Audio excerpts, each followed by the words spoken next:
राधे राधे दोस्तों। अभी तक हम लोग भारतीय न्याय संहिता की धारा 92 तक देख चुके थे, जिसमें गर्भपात संबंधी अपराध के बारे में बड़ा चर्चा कर किए थे हम लोग। अब आगे देखते हैं हम लोग बच्चों से संबंधित अपराध होने वाले इस संबंध में देखते हैं। इसमें बच्चों की अनावृत्ति एवं परित्याग के बारे में हम दिए गए हैं, के बारे में जानते हैं। बच्चों की अनावृत्ति एवं परित्याग, इसका प्रावधान, इस संबंध में प्रावधान कहाँ पर किया गया है? इस संबंध में प्रावधान भारतीय न्याय संहिता की धारा 53 के अंतर्गत 12 वर्ष से कम आयु के बच्चे की देखभाल करने वाले माता पिता या व्यक्ति द्वारा बच्चे को पूरी तरह से त्याग करने के आशय से उसे किसी स्थान पर परित्याग या लोप का अपराध माना जाता है। ठीक है, इस इस धारा में कहा गया है कि 12 वर्ष से यदि कोई कम उम्र का बच्चा है और उस स्थिति में उसके माता पिता कहीं उसको छोड़ देते हैं परित्याग करने के उद्देश्य से, ठीक है, या फिर भूल कर अपने मतलब उसको क्या करते हैं, लोप करते हैं। लोप का तात्पर्य है कि उनका कार्य है कि परित्याग न करे, अपने साथ रखें, लेकिन उसको क्या कर देते हैं, छोड़ देते हैं। उनका जो कर्तव्य बनता है उस अपने कर्तव्य को नहीं करते हैं, तो वो लोप कहलाता है। ठीक है, ऐसी स्थिति में माता पिता हो या उसके संरक्षक हो बच्चे के 12 वर्ष से जो कम उम्र का है, यदि वो परित्याग करते हैं बच्चे का, तो वो क्या होता है, भारतीय न्याय संहिता की धारा 93 के तहत अपराधी या अपराध माना जाएगा। ठीक है, इसके लिए अनिवार्य क्या क्या है? पिता या माँ बच्चे की देखभाल करने वाला व्यक्ति। दूसरा, बच्चा हो जो है कम 12 वर्ष से कम आयु का हो। बच्चे का परित्याग या लोप का कार्य होना या आशय से किया जाए। ठीक है, दंड का प्रावधान, इस अपराध के लिए भारतीय न्याय संहिता में 7 वर्ष तक का कारावास या अर्थदंड या दोनों से दंडित किया जा सकता है। दोनों प्रकार की सजा इसमें दी जा सकती है। ठीक है, इसमें स्पष्टीकरण दिया है। हालांकि प्रावधान में स्पष्ट रूप से कहा गया है कि यदि बच्चे की मृत्यु हो जाती है तो यह हत्या या आपराधिक मानवत जैसे अधिक गंभीर अपराधों के अभियोजन में बाध्य नहीं होती है। ठीक है, सीधा सा कहने का मतलब ये है कि यदि जो बच्चा है उसकी मृत्यु कारित हो जाती है, तो ऐसे में गंभीर अपराध जो कायम किए जाते हैं, गंभीर अपराध की श्रेणी में आते हैं, ये धारा उसको नहीं रोकती है कि आप हत्या संबंधी जो अपराध है उस या हत्या का आरोप जो लगता है, धारा लगेगी अपराध में, उस धारा के तहत कार्रवाई न किया जाए, ऐसा ये धारा नहीं कहती है। यदि हत्या होता है, मृत्यु हो जाती है बच्चे की, तो हत्या के तहत जो कार्रवाई होगी उसके तहत होगा। ठीक है, गंभीर अपराधों के श्रेणी में आएगा, अभियोजन में आ जाएगा फिर। ठीक, आईपीसी में प्रावधान क्या था इसमें? पहले यह प्रावधान भारतीय दंड संहिता 1860 आईपीसी की धारा 317 में प्रावधानित था। ठीक है, धारा 370 में प्रावधानित था। ठीक,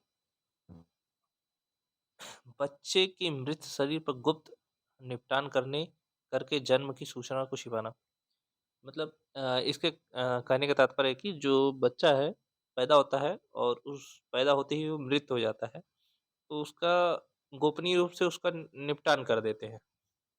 और गोपनीय रूप से निपटान कर देने से उसका जन्म को क्या कर दिया जाता है, छिपा दिया जाता है। तो जैसे पहले कुछ वर्षों पहले आप लोगों ने देखा ही होगा, ज़्यादातर लोगों के यहाँ होते ही थे कि अ, जो बच्चों का जन्म होता था तो उस समय अस्पताल में ना होकर वो घरों पर ही होता था। तो ऐसी स्थिति में यदि बच्चा मृत हो जाता था तो उसका निपटान कर दिया जाता था और किसी को सूचना नहीं दी जाती थी। ये वो पहले क्या था, और यदि आज के समय में ये ऐसा कोई कार्य करता है तो वो अपराध की श्रेणी में आएगा, और पहले भी ये अपराध की ही श्रेणी में था।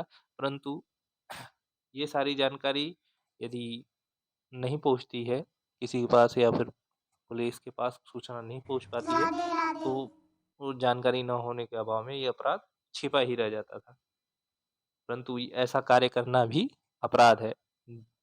यदि बच्चा जन्म लिया है तो उसका जन्म का रजिस्ट्रेशन होना चाहिए और उसके बाद मृत्यु हुई है तो मृत्यु का रजिस्ट्रेशन होना चाहिए।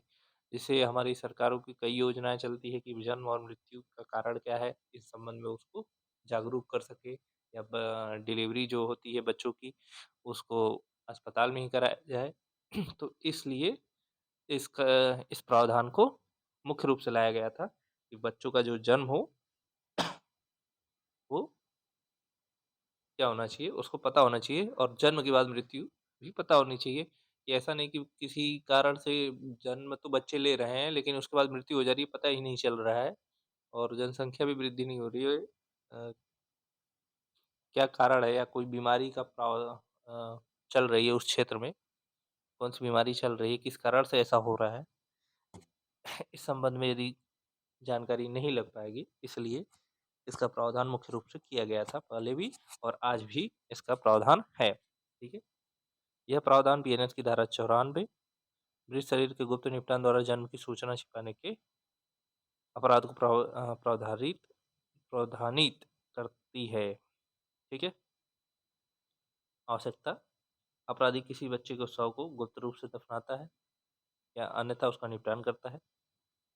बच्चा जन्म से पहले या जन्म के बाद या जन्म के दौरान मर जाता है। इन तीनों स्थितियों में कोई भी स्थिति हो सकती है। अपराधी जानबूझकर ऐसे बच्चे के जन्म को छुपाता है या छिपाने का प्रयास करता है। ठीक। इसमें दंड का प्रावधान क्या है? यदि कोई व्यक्ति जानबूझकर ऐसे बच्चे के जन्म को छुपाता या छिपाने का प्रयास करता है तो इस अपराध के लिए 2 वर्ष तक का कारावास या अर्थदंड या दोनों में से दंडित किया जा सकता है। ठीक है। 2 साल की सजा प्लस अर्थदंड, और साथ ही साथ दोनों में से किसी प्रकार से दंडित किया जा सकता है।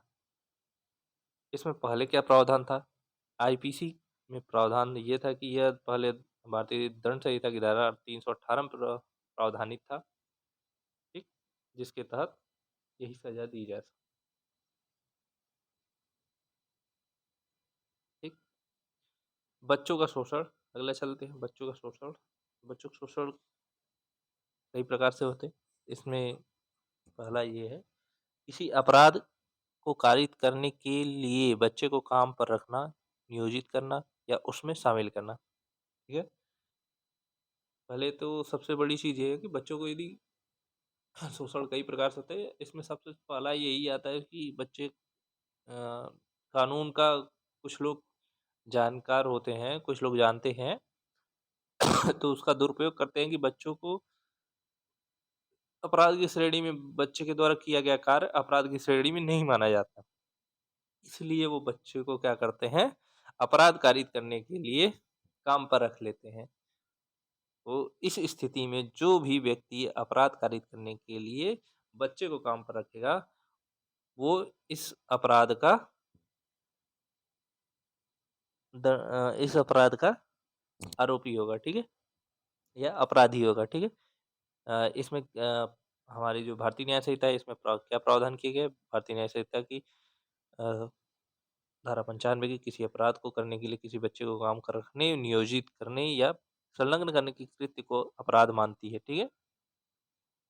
ये प्रावधान किया गया है भारतीय न्याय संहिता में।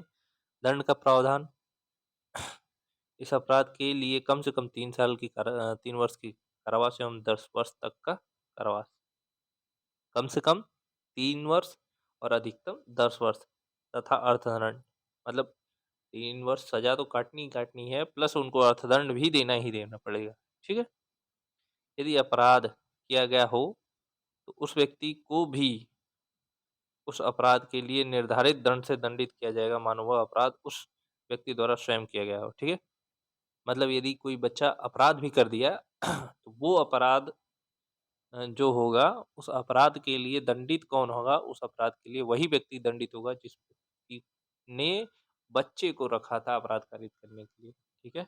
और उसी दंड से दंडित होगा जिस जो अपराध के लिए दंड दिया गया है। ठीक है। दंड का प्रावधान है, उसी दंड से दंडित भी होगा। ठीक। स्पष्टीकरण: बच्चे को काम पर रखना, नौकरी देना, यौन शोषण या पोर्नोग्राफी के लिए उसे शामिल करना या उसका उपयोग करना इस धारा के अर्थ में शामिल है। ठीक है?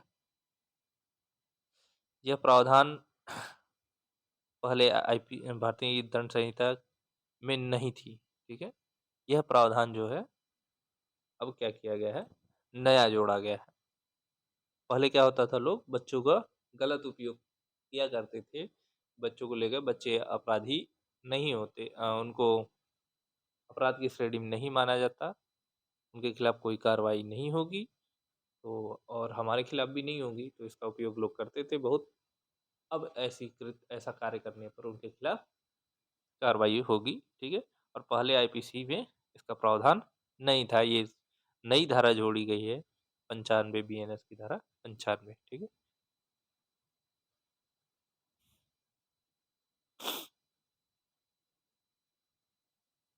बच्चे की प्राप्ति प्रावधान 96 बीएनएस की धारा 96 बच्चे की खरीद का अपराध शामिल किया गया है।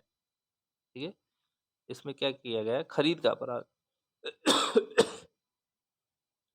आवश्यक तत्व क्या है, किसी भी प्रकार से कोई भी व्यक्ति किसी बच्चे को किसी भी स्थान से जाने या कोई कार्य करने के लिए प्रेरित करे, इस आशा या ज्ञान के साथ कि बच्चे को किसी अन्य व्यक्ति के साथ अवैध संबंध करने के लिए विवश या विभक्त किया जा सके।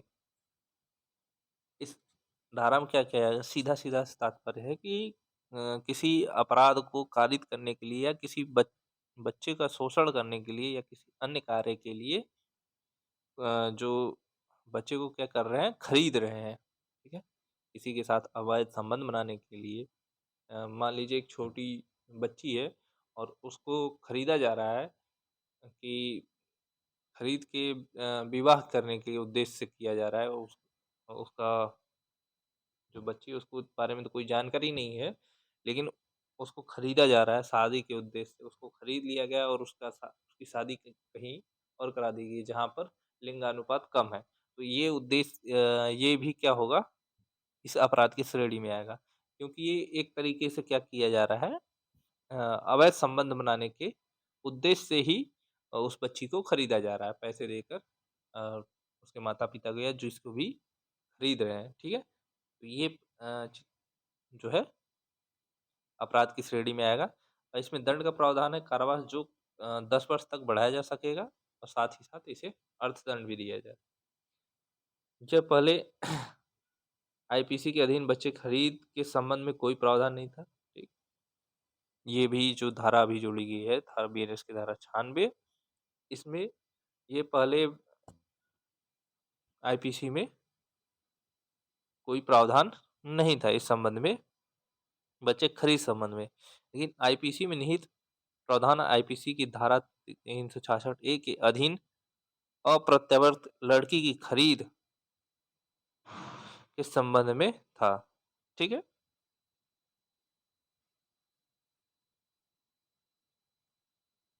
चोरी के लिए 10 वर्ष से कम उम्र के बच्चे का अपहरण या व्यभिचार। ठीक है?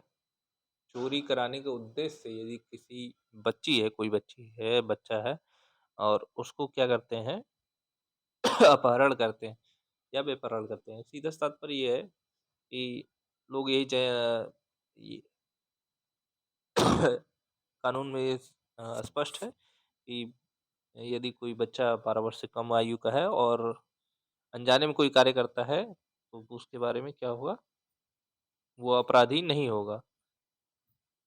तो इस इस चीज़ का फ़ायदा उठाने के लिए अपराधी क्या करते हैं, बच्चों का उपयोग करते हैं। तो ऐसे ही 10 वर्ष से कम उम्र के बच्चे को क्या करते हैं, वो अपहरण या व्यभिचार कर लेते हैं, और वो किस उद्देश्य से, चोरी करने के उद्देश्य से।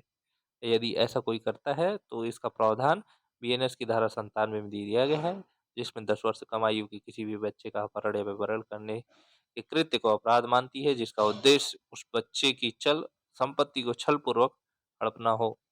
ठीक है? राधे राधे। कई बार लोग छोटे बच्चों को भी क्या कर लेते हैं, बहला फुसलाकर अपहरण कर लेते हैं, व्यभिचार कर लेते हैं। उनके पास जो संपत्ति है उसको छल पूर्वक ले लेने के उद्देश्य से भी वो क्या करते हैं, उनको अपहरण कर लेते हैं उनका। और बाद में उनको ये होता है कि बच्चे हैं, इनको तो कुछ पता भी नहीं चलेगा। तो ऐसी स्थिति में यदि कोई ऐसा कार्य करता है, तो ये इसमें बीएनएस की धारा 97 में 7 वर्ष तक की कारावास और अर्थदंड का प्रावधान किया गया है। आईपीसी में प्रावधान क्या था? यह प्रावधान पहले भारतीय दंड संहिता की धारा 369 में प्रावधानित था। ठीक है, ये पहले आईपीसी में आईपीसी की धारा 369 में प्रावधानित था।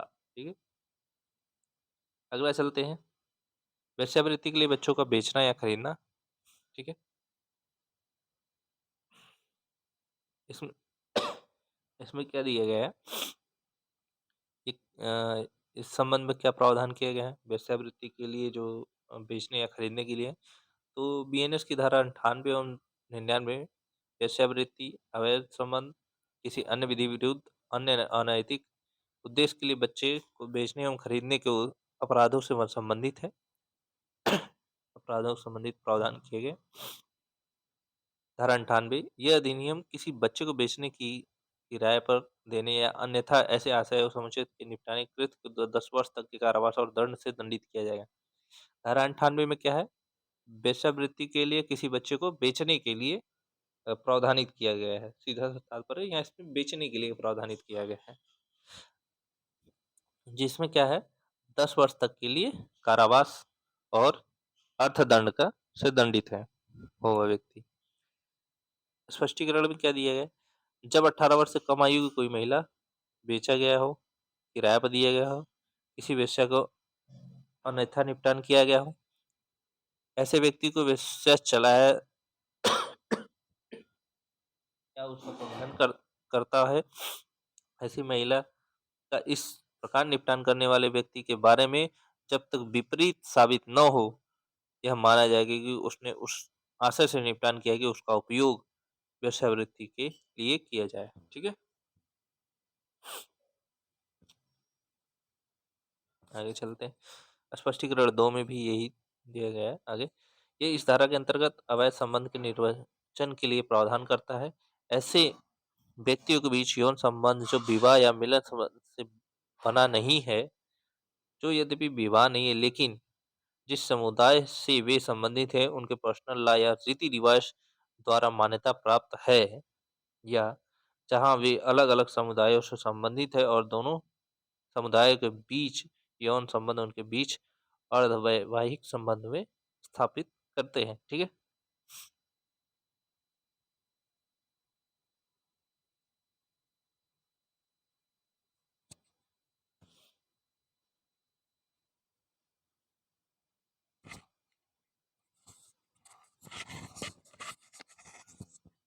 ठीक है, इसमें सीधा सा तात्पर्य ये किया गया कि कई ऐसे समुदाय हैं जिसमें क्या होता है, उनके पर्सनल लाइफ रीति रिवाज द्वारा मान्यता तो हो जाती है ऐसी अवैध संबंध के लिए। ठीक है, लेकिन क्या होता है, ये विवाह नहीं होता है। लेकिन जो होता है, विवाह नहीं होता है, तो भी ये ऐसी स्थिति में क्या होता है, अपराध की श्रेणी में आएगा। ठीक है,